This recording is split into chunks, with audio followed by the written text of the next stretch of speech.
Hi everyone, आज वाराणसी में आपका स्वागत है। और आज हम लोग बात करेंगे बीएससी 5th सेमेस्टर में सीलोज थ्योरम पे एक क्वेश्चन है।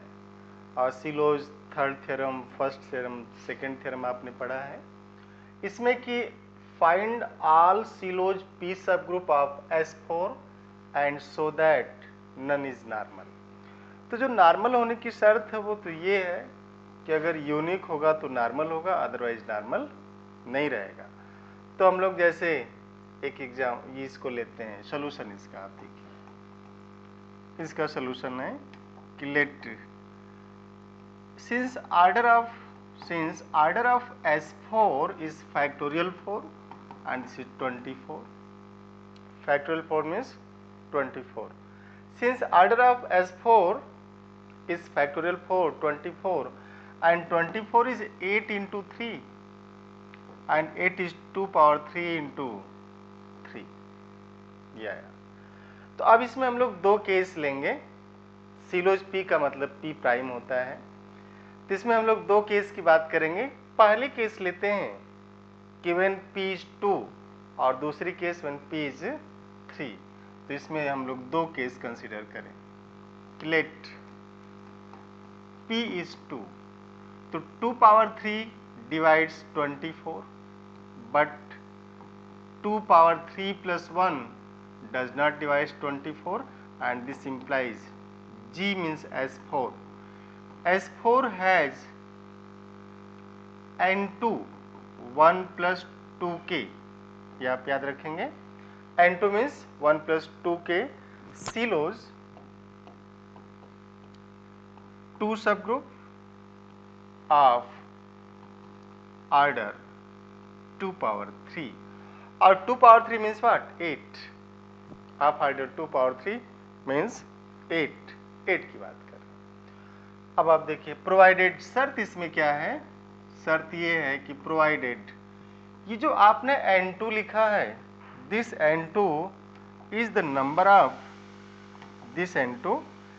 Number of silos 2 subgroup। तो provided N2 means 1 plus 2K divides this 8, आप इसे लिख सकते हैं 8 into 3।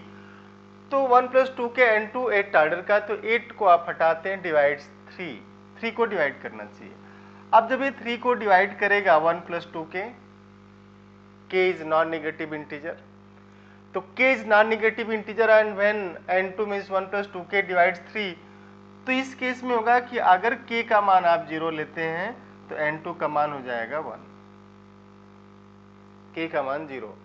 And when K is 1, in this case N2 is 1 plus 2 into 1 means 3 and 3 divides 3, तो N2 का मान इस समय कितना हो जाएगा? 3 हो जाएगा।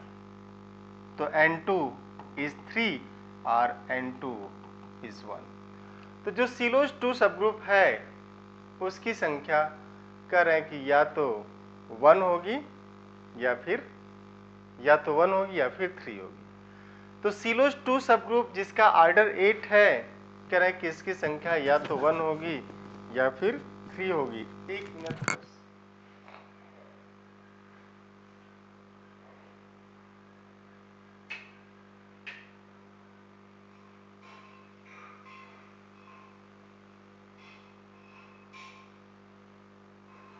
तो इसकी संख्या आइदर इट इज 1 और 3।